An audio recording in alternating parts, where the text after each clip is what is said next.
Hi beauties! Today we're going to talk about how to eat for winter. And it's really important that we shift our foods just like we shift our clothes for different seasons to really keep our body fortified and strong and the most energized it can be for each season. Now, as we know, in winter, it is cold outside. I don't think I have to tell you that. And it's really important to stay balanced by giving our body extra nutrients. Our bodies are working extra hard to keep warm. And so we really want to support our immunity at this time to stay really balanced. So my first tip for you is to change the dominant tastes of the season. This is the principle in Ayurvedic medicine, which talks about these 6 different tastes that come from food, and certain ones are more supportive for the elements of different seasons. The 3 that we want to focus on right now are number 1, sweet, which can come from adding a little bit of coconut nectar to your elixirs, or grains including quinoa, millet, sprouted brown rice, all these amazing gluten-free grains also add a sweet taste in Ayurveda. They're very hearty, they're very filling, they're going to burn off as a lot of energy for you right now. Number 2, salty, which you can get from sea vegetables. I'm a big fan of adding nori or wakame or arme or dulse. There's so many different kinds of sea vegetables. Just adding them into your salads or your soup, that's a really great way. And number 3, sour. So this is a great time to get back into raw sauerkraut or probiotic and enzyme salad. If you've gotten off that track, it's a great thing to add in as well as tempeh, raw apple cider vinegar, which you can add into salad dressings. Number 2, I talked about elixirs really quickly just then, and I think this is the season to really give yourself lots of healing elixirs. We have so many different recipes on the website here, as well as warming soups. It's just going to help to warm you up from the inside. There's a reason that we eat hot food. This is the season for it, so you feel comforted, you feel good. You're adding that agni, that digestive fire.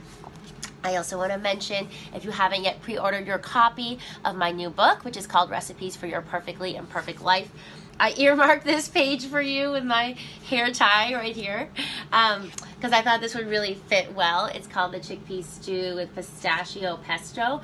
This is the first time this certain kind of pesto I've added to a stew. Usually I do pesto stuffed in mushrooms or whatever, and it's actually really amazing and really warming. It's just like a nice, such a different type of soup that you can give your family and yourself. So check it out now. We have bonus materials if you pre-order your copy, which is basically a whole course on overcoming body shame.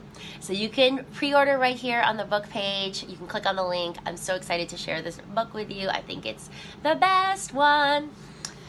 Okay, so that being said, going back to our topic of winter, eating for winter, bumping up your spices. This is a really great time right now to incorporate spices that are going to really boost your body's metabolism. Ginger, ginger all day long. Ginger in your hot water with lemon, ginger in your stir fries. Cinnamon is also really great. You can make a nice elixir just with cinnamon, cloves, cayenne pepper. You can add a little bit to your elixirs. You can also, of course, add it in your food. Also turmeric. I got a little list here. Curry powder, black pepper, red pepper flakes, nutmeg, allspice, cardamom, and cloves. So just think of creative ways to add spices in. It could even be in your oatmeal. It could be in your wrap. You could sprinkle a little bit of turmeric. And I also want to say about cinnamon, a lot of us just think of adding it into desserts, but it works fantastically well in soups. If you balance it with some cumin and some turmeric, it does work well in savory dishes as well. So my next tip is cooking with coconut oil, because coconuts, there's a study I wanted to point out where basically they showed that coconut oil, besides all the other benefits being antibacterial, antifungal, it increases thermogenesis, which is really how we create heat in the body.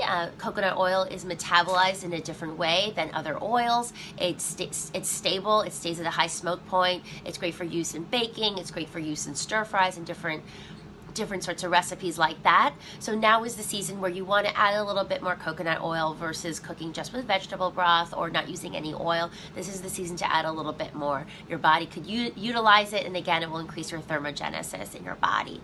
So I hope you enjoyed these tips, and remember just to stay warm. It's also a great idea, of course, to cover your throat area. I feel a lot of chills gets into our body this way. So many amazing fashionable scarves out there, but this is a great place to really protect.